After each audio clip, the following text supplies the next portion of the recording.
안녕하세요. 마루숲 꿀잠 동화에 오신 걸 환영해요. 저는 마루숲 꿀잠 동화의 누리 선생님이에요. 만나서 반가워요. 오늘 여러분과 함께 멋진 이야기 여행을 떠나보려 해요. 오늘은 마음을 그림으로 표현하고 세상의 색을 새롭게 바꾼 한 특별한 예술가의 이야기를 들려드릴 거예요. 바로 파블로 피카소랍니다. 눈을 감고 별처럼 반짝이는 상상 속으로 우리 함께 걸어가 볼까요?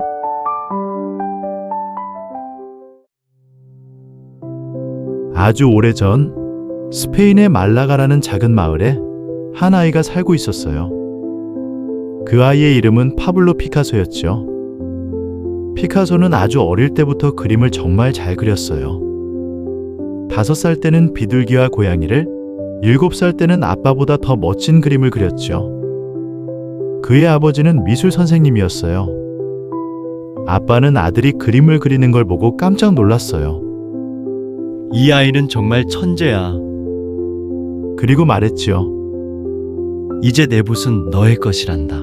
마음껏 쓰려구나. 아빠는 자신이 쓰던 붓을 피카소에게 건네주었어요. 피카소는 열심히 그림을 그렸어요. 마치 사진처럼 보이는 사람들, 밝은 햇살이 비치는 거실, 달빛 아래 앉아있는 어부까지.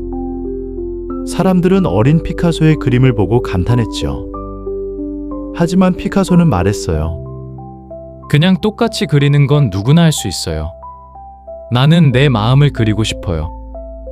피카소는 점점 더 자기만의 특별한 그림을 그리고 싶다는 마음이 커졌어요. 그래서 학교를 졸업하자마자 화가들이 많이 모여있는 프랑스 파리로 떠났죠. 처음에 파리에서의 삶은 참 힘들었어요. 배는 고프고 방은 차가웠지만 피카소는 작은 촛불 옆에서 조용히 붓을 들었어요. 따뜻한 밥은 없어도 그림만은 절대 멈추지 않았죠. 이때 피카소는 자기 기분을 색깔로 표현하기 시작했어요. 피카소는 마음이 외롭고 슬펐던 시절, 그림 속에 파란색을 가득 담기 시작했어요. 사람들은 고개를 푹 숙이고 있었고 창밖 하늘도 벽도 옷도 모두 차갑고 조용한 파란빛으로 물들었죠. 그 파란 그림들은 피카소의 마음속 슬픔이 조용히 흘러나온 이야기 같았어요. 하지만 시간이 지나면서 그는 점점 따뜻한 마음을 되찾았어요. 사랑하는 사람을 만나고 친구들과 웃기도 하면서 분홍빛, 밝은 노랑, 연한 붉은색으로 그림을 채우기 시작했어요. 그림 속에는 서커스 광대, 연인, 가족 같은 따뜻하고 부드러운 장면이 많았죠. 그런데 피카소는 여기서 멈추지 않았어요. 그는 가만히 생각했어요. 꼭 눈에 보이는 그대로 그릴 필요는 없잖아. 사람의 얼굴도 말이야. 옆에서 본 것과 앞에서 본 걸 함께 그리면 더 재밌지 않을까? 그렇게 피카소는 마음이 느끼는 대로 보고 싶은 방식대로 그리기 시작했어요. 사람의 얼굴을 앞과 옆, 위에서 본 모습을 한꺼번에 그리게 했고, 눈은 옆모습처럼 코는 앞모습처럼 마치 퍼즐 조각을 맞추듯 표현하기도 했죠. 그림을 처음 본 사람들은 깜짝 놀랐어요. 이게 무슨 그림이야? 얼굴이 왜 저렇게 생겼지? 하지만 곧 누군가 말했죠. 아주 특별한 표현이야. 이건 새로운 시선이군. 사람들은 이 독특한 그림을 큐비즘이라고 부르기 시작했어요. 큐브는 네모난 상자라는 뜻인데 피카소의 그림이 마치 조각난 블록처럼 나눠져 보였기 때문이에요. 피카소는 모두가 똑같이 그림을 그리던 세상에서 가장 먼저 다르게 그린 사람이었어요. 그는 말했어요. 나는 눈에 보이는 걸 그리지 않아요. 단지 내가 느낀 것을 그릴 뿐이에요. 처음엔 사람들도 피카소의 그림을 잘 이해하지 못했어요. 하지만 시간이 조금씩 흐르자 그의 그림에서 특별한 감정을 느끼는 사람들이 생기기 시작했어요.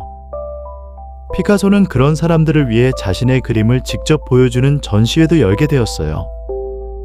사람들은 전시회에 찾아와 도화지 가득 펼쳐진 독특한 얼굴들과 큐비즘의 퍼즐 같은 그림들을 바라보며 점점 피카소의 예술을 이해하기 시작했죠. 그렇게 피카소의 이름은 입소문을 타고 점점 더 많은 사람들에게 알려졌어요. 그런데도 피카소는 그림을 멋있게 보이게 하려고 그린 적은 단 한 번도 없었답니다. 그는 언제나 자신이 느낀 감정과 생각을 솔직하게 그림으로 표현하고 싶었던 거예요. 그러던 어느 날 스페인에 큰 전쟁이 일어났어요. 스페인의 작은 마을 게르니카에 폭탄이 떨어졌고 많은 사람들이 다치고 눈물을 흘렸어요. 그 소식을 들은 피카소는 마음이 너무 아팠어요. 그리고 피카소는 아픈 마음을 그림으로 담아내기로 했어요.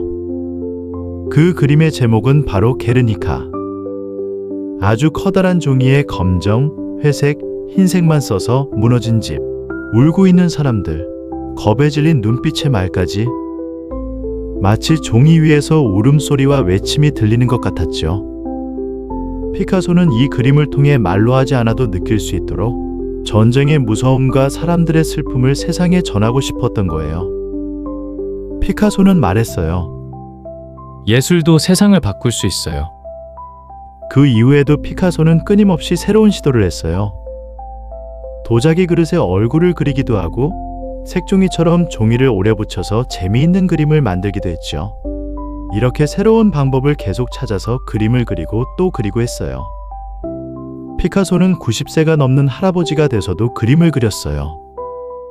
아침에 일어나면 가장 먼저 그림을 그렸고 잘 때까지도 손에서 붓을 놓지 않았죠.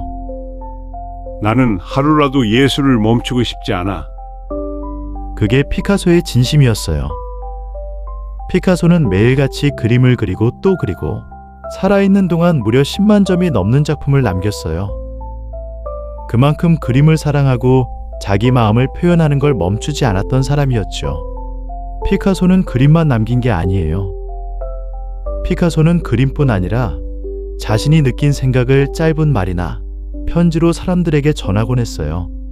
그래서 지금도 많은 사람들이 그의 말을 기억하고 마음에 담고 있죠.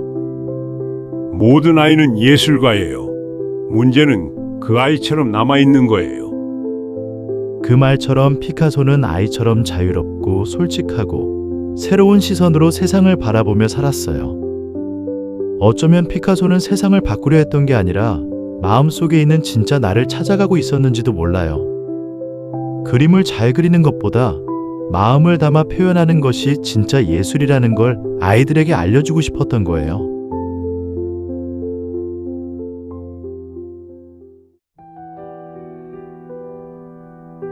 오늘 피카소 이야기 어땠나요? 그림을 잘 그리는 것보다 마음을 담아 그리는 것이 더 소중해요. 피카소처럼 오늘 하루의 기분을 색으로 표현해보면 어떨까요? 파랑, 노랑, 초록, 아니면 여러분만의 새로운 색으로요. 여러분의 마음 안에는 이미 멋진 예술가가 살고 있어요.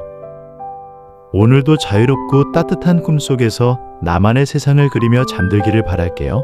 잘 자요, 꼬마 예술가 여러분. 안녕.